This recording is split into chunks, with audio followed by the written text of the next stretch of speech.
Welcome back to my part 2 of my first video on how to achieve an atomic prayer life.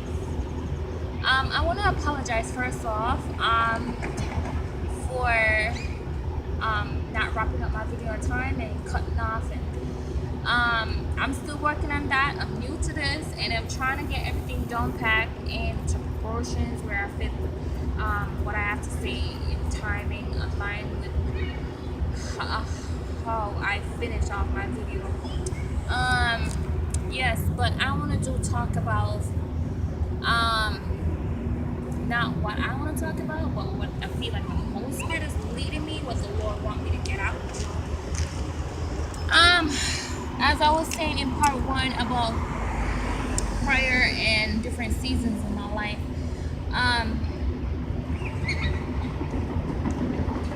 yes, I believe the Lord wants me to talk now. He's shifting me from that to speak about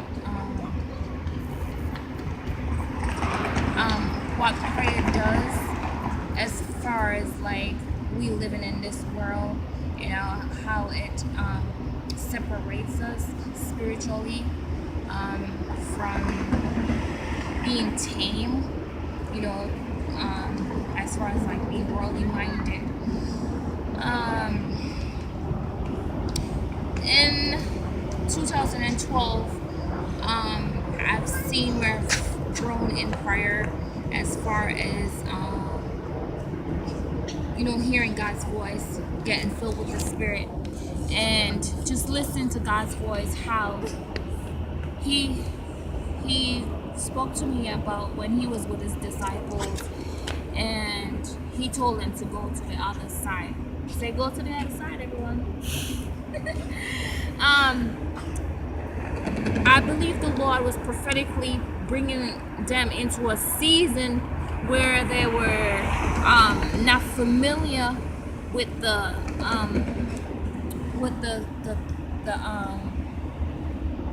things of this world and how to achieve faith from a kingdom mindset from Jesus Christ himself. And I do believe that the Lord purposely called them to the other side, and he set up where there was a storm, and they was thrown in the middle of that storm. There's no way they could escape it. And I want to say this too, it's in the storm that God creates characters. It's in the storm that God creates faith. It's in the storm that God creates and molds us to be the woman and man that he wants us to be in him. And when he called them and he put them into that storm, the storm bring out of them where their faith is, to see where they was at. And there was 12 disciples following Jesus Christ at the time, and they've seen all the things that he have done. They've seen the miracles, the sign, and the wonders. But only one had the faith like Christ to step out and say he could do what Jesus. He wanted to make sure it was really God first before he step out, and he had the courage to step out of the boat and to walk on it. Yes, he did doubt it, but God is talking about. It's not, even though we doubt, he's want to credit us for the courage and the boldness that we take, the leaps that we take in him. So,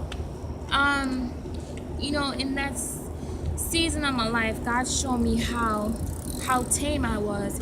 I had the job, I was working, bringing in the money, putting food on my table. Because at that time I was single and I was taking care of my 2 children at the time. And yes, I believe that God was a provider, but ultimately, I thought that I was the one that, working a 9 to 5, making the money, buying my kids the clothes, doing all that I could do financially. But God said, in that season, He spoke to me and He said, I'm calling you in this season to come walk in water supernaturally. I'm calling you in this season to build up yourself in prayer and in faith and walking out the word, walking me out. And it was hard at first to answer to the call because, just like Peter said, Lord, if it's you, bid me to come. In this season, I've seen God showed up for me supernaturally, on my job, because my boss, how I got the job was a church sister. I prayed in a church sister at the church I was going to walk up to me and told me that, asking me if I wanted a job. And when I went on the job, how the hours fit into me, to meet with my needs, because I didn't have a babysitter at the time, and the hours that I got, I could take my daughter to my job. My boss was cool. He would take me places. It was just God ordained. It was just divine. And I've seen how God moved on that job, doing miracles through me. My patient I was taking care of, she was paralyzed with her two arms, and how God told me to pray and fast and going, and how when I touched that morning when I touched my patient, how her hands came loose, her hands, and my boss seen that, and he said he have never seen nothing like that, he have never seen miracles like that happen. So God was using me on the job to even, because my boss wasn't saved and he didn't want nothing to do with Christ, but God told me to live and to demonstrate his power on the job. So, I thought I was going to have that job for a long season, but God came to me one day and spoke to me, and he said, your season here is up. It's time to walk in water. It's time to let go. And I kept on questioning. I'm like, maybe it's the devil. I was rebuking the devil. I was saying, like, Satan, the Lord rebuke y'all, stuff like that. But one night, I just kept on a stronger conviction in my spirit to let go. And it happened one night when he just appeared in my room, and he stood over my bed, and he held his hands out like this, and he was doing like this, come. And I was like, Lord, where? He said, come follow me, it's time to walk in water. And when I just felt a peace in my spirit to let go, and I went in the next day and I told my boss that I had to let go of this job. And when I let go, the Lord began to start showing up for me supernaturally. He would show me, he would send people in my life to give me money to take care of my bills. I would find money in bushes supernaturally, like seriously, like it just blows my mind, So he was saying to me that he wanted to show me that how we've been tamed in society. We have been trained that if we don't have the 9 to 5, we can't be taken care of. He's limited. He's in a box. He can't move, which is a lie. That's a lie straight from the pits of hell. Because I remember when Jesus showed up to the disciples, he said to Peter, after he was crucified, and after God showed him what it meant to be a follower of Christ, what it meant to be a disciple, the things that they were supposed to do. He said, go into the highways and the byways and compel them to come. He said, lay hands on the sick and they shall recover. Raise the dead. He gave them an instruction that they were supposed to follow. And I believe today God is trying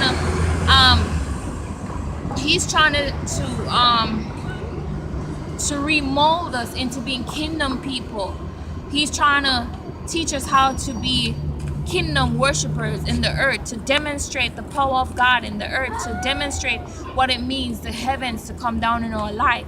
So I want to talk more about that, and I'm gonna have to wrap it up like I told you guys, because I'm trying to fit my time into the video and stuff. So I want to talk more about that, how we can break free from society and what society taught us versus what the word of God says. So I'll see you guys in part 3. Okay, bye.